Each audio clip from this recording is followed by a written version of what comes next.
Hello दोस्तों, welcome back to our study platform.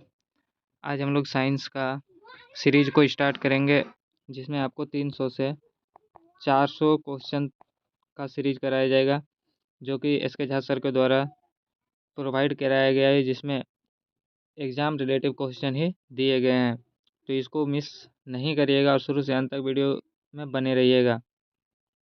तो चलिए देखते हैं किस तरह का क्वेश्चन दिया गया। हम लोग डेली 50 क्वेश्चन का एक सेट को कवर करेंगे। 300 से 400 क्वेश्चन को हम लोग एक सप्ताह में कवर कर लेंगे। तो अगर आप लोग चैनल पे नए तो चैनल को सब्सक्राइब कर लीजिएगा और वीडियो को एक प्यारा सा लाइक कर दीजिएगा। तो चलिए चलते हैं हम लोग अपने पहले प्रश्न पर।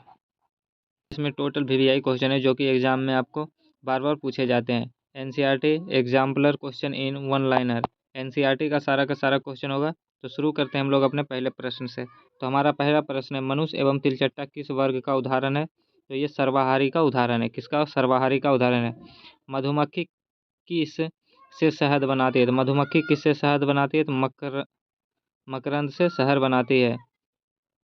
अगला क्वेश्चन है हमारा। तो अगला क्वेश्चन है, केला एवं कद्दू में दो या दो से अधिक खाने योग्य हिस्सा कौन सा होता है जो है? तो क्रमशः क्या क्या खाया जाता है दोनों में एक समान है? तो फूल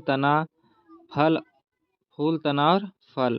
अगला क्वेश्चन है हमारा, छाछ किस पदार्थ से प्राप्त किया जाता है? छाछ किस पदार्थ से? तो दूध से प्राप्त किया जाता है छाछ। दूध में क्या नहीं पाया जाता है? तो विटामिन सी एवं आहार फाइबर नहीं पाया जाता है दूध में। अगला क्वेश्चन है हमारा।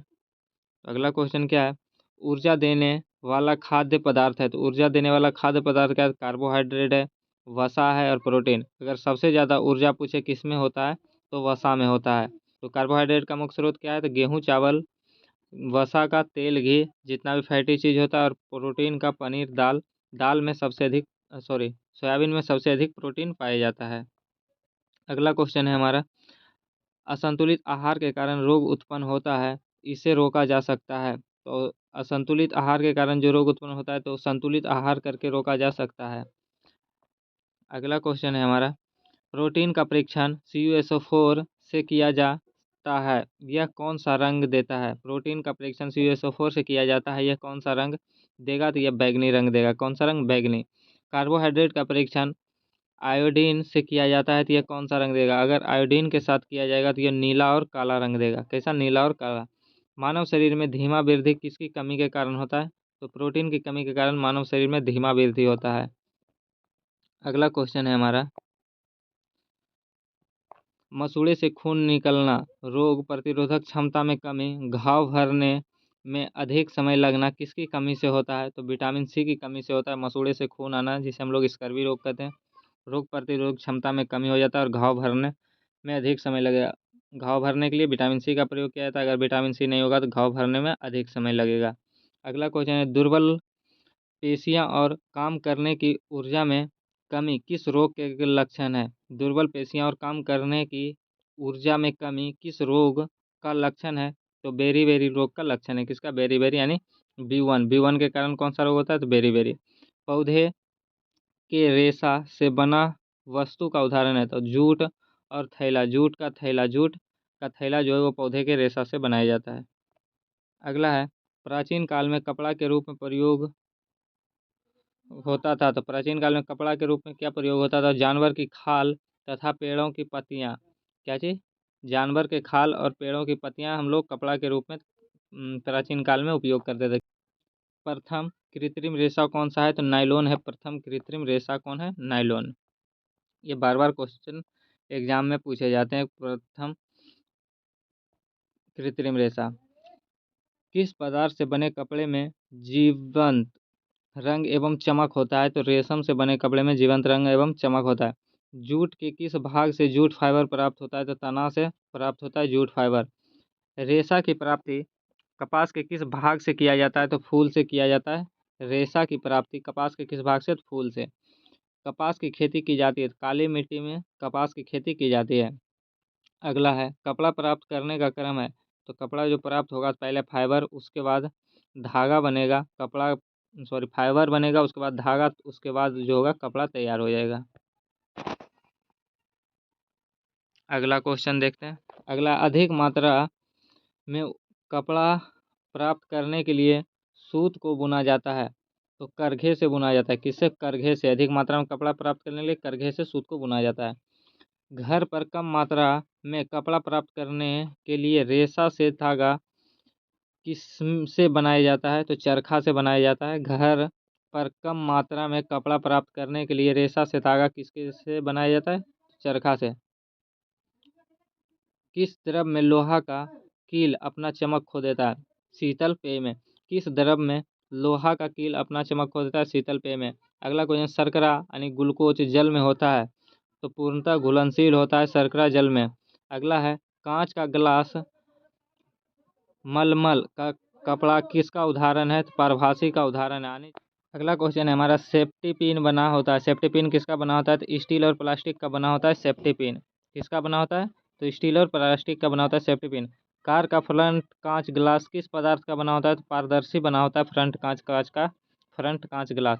कुछ सब्जियां जैसे आलू, भिंडी, बैगन आदि को अलग किया जाता है, तो किसके द्वारा अलग किया जाता है? हस्तचयन विधि द्वारा। किसके द्वारा? हस्तचयन विधि द्वारा अलग किया जाता है। अगला क्वेश्चन है, सूखे पौधे की डंडियों से अनाज को अलग करने की विधि क्या कहलाती है? सूखे पौधे से की डंडियों से अनाज को अलग करने की विधि थ्रेसिंग कहलाती है। क्या? थ्रेसिंग कहलाती है। अगला क्वेश्चन, हवा से सहायता से अनाज से भूसी को अलग करने की विधि क्या कहलाता है? हवा के सहायता से अनाज से भूसी को अलग करने की विधि क्या कहलाती है? निष्पावन विधि कहलाता है। क्या कहलाता है? निष्पावन विधि। अगला क्वेश्चन देखते हैं। तो अगला क्वेश्चन है हमारा, मिश्रण के तली में बैठे पदार्थ को अवसादन विधि से अलग किया जाता है। मिश्रण के तली में बैठे पदार्थ को अवसादन विधि से अलग किया जाता है तथा ऊपर स्थित पदार्थ को किस विधि द्वारा अलग किया जाता है? तो ऊपर जो स्थित होता है, तली में जो बैठे होते हैं उसको अवसादन विधि द्वारा, और ऊपर जो होते हैं तो उसको निस्तारण विधि द्वारा। किसके? निस्तारण विधि द्वारा। अगला क्वेश्चन है, द्रव को छानने की प्रक्रिया क्या कहलाती है? तो द्रव को छानने की प्रक्रिया क्या कहलाती है? निस्दयन कहलाती है। क्या कहलाती है? निस्दयन कहलाती है। अगला क्वेश्चन है हमारा, लस्सी से वसा की मात्रा को कम किस विधि से किया जाता है? तो मंथन विधि से कम किया जाता है लस्सी से वसा की मात्रा। अगला क्वेश्चन है, मक्खन एवं क्रीम बनाने में मंथन विधि का प्रयोग किया जाता है। पहला क्वेश्चन आपका ये बन गया कि मक्खन एवं क्रीम बनाने में मंथन विधि का प्रयोग किया जाता है तथा मक्खन एवं क्रीम से घी किस विधि द्वारा प्राप्त किया जाता है? तो मक्खन और क्रीम से घी किस विधि द्वारा प्राप्त किया जाता है? तो निस्तारण एवं निस्पंदन विधि द्वारा। निस्तारण और निस्पंदन विधि द्वारा अलग किया जाता है। अगला क्वेश्चन है हमारा, पानी एवं कॉपर सल्फेट के विलयन से कॉपर सल्फेट को अलग किया जाता है। पानी एवं कॉपर सल्फेट के विलयन से कॉपर सल्फेट को किस विधि द्वारा अलग किया जाता है? तो वाष्पीकरण विधि द्वारा अलग किया जाता है। अगला क्वेश्चन है, बर्फ यानी ठंडा पानी के गिलास के ऊपर पानी की बूंद किस कारण से बन जाती है? तो वायुमंडलीय जलवाष्प संघनन के कारण। वायुमंडलीय जलवाष्प संघनन के कारण बन जाती है। अगला है, बोतल के अंदर तली के पानी का बोतल के अंदर ऊपरी भाग बूंद बूंद के रूप में बनना किसका उदाहरण है? तो वाष्पीकरण और संघनन का उदाहरण है। बूंद बूंद पानी जो बाहर बन जाता है। अगला क्वेश्चन है, लोहे के छल्ले को गर्म करने पर क्या होता है? लोहे के छल्ले को अगर गर्म करेंगे तो क्या होगा? तो वलय पहले फैलेगा, पुनः अपने लगभग समान आकार में आ जाता है। पहले फैलता है और बाद में फिर वही आकार में आ जाता है जो आकार में था। अगला क्वेश्चन है, मोमबत्ती का जलना उदाहरण है। मोमबत्ती का जलना रासायनिक का उदाहरण है, रासायनिक परिवर्तन का। और अगर मोमबत्ती के जलने समय कौन सा परिवर्तन होता है? तो भौतिक और रासायनिक। मोमबत्ती जब जल रहा होता है तो उसमें से मोम पिघलता भी है और जलता भी है, इसलिए अगर मोम पिघलेगा तो वो भौतिक परिवर्तन हो जाएगा और अगर जलेगा तो वो रासायनिक परिवर्तन होगा। इसलिए जलते समय भौतिक और रासायनिक दोनों परिवर्तन होते हैं। अगला क्वेश्चन है हमारा, चपाती का बेलन एवं सेकना किस परिवर्तन का उदाहरण है? तो भौतिक एवं रासायनिक परिवर्तन का उदाहरण है। समांतर विन्यास वाले पत्ती के पौधे का जड़ होता है। समांतर विन्यास वाले पत्ती के पौधे का जड़ कैसा होता है? तो रेशेदार होता है। कैसा होता है? रेशेदार होता है। जलीदार विन्यास वाले पत्ती का जड़ कैसा होता है? तो मूसल जड़ होता है। मूसल जड़ जड़ीदार विन्यास वाले। पत्ती का जड़ कैसा होता है? तो मूसल जड़ होता है। अगला क्वेश्चन है हमारा, तो अगला क्वेश्चन है, कमजोर तना जो सीधा खड़ा नहीं हो सकता है वह क्या कहलाता है? कमजोर तना जो सीधा खड़ा नहीं होता है वो लत कहलाता है। लत। लत दूसरे के सहारे खड़े रहते हैं।